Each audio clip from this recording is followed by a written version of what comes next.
Sa video for today, malitsyanta sang manok nga Bisaya. Antes kami malitsyo, naglakad-lakad kami anay ni paring Ray kay mangwa kami sang daon kasambag para idugang sa aton nga panakot sa litsyon manok. Medyo layo-layo man ang amon ginalakat-lakat ni kay ari kita sa bukid sang Tanawan. Samtang daw layo-layo pa ang kuan ta sang daon sa sambag mamati kita anay sang music. Sa kabukiran sa pagkakas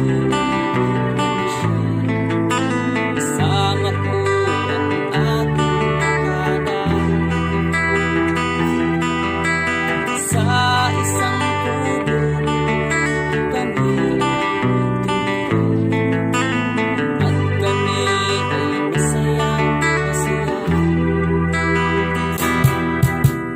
pagkagising mo sa umaga ay maririnig mga ibon umaawit.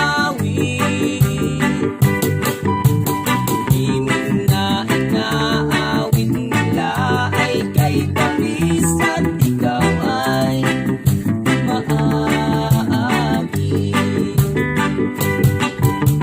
Tuwing umaga ay naglalakad-lakad damasdan ganda ng paligid.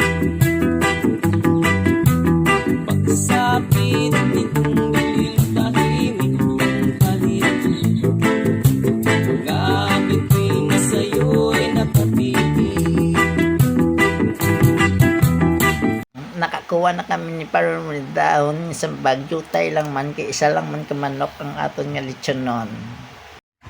Mabalik na kita kay ato natugo ng manok kag ipreparar ang mga panakot sa sulod.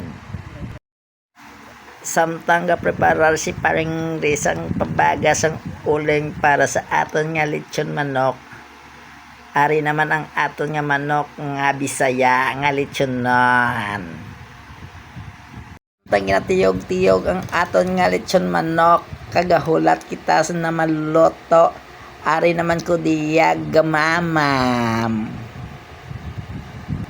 O so naluto ng aton nga manok tapat na, tamsak na.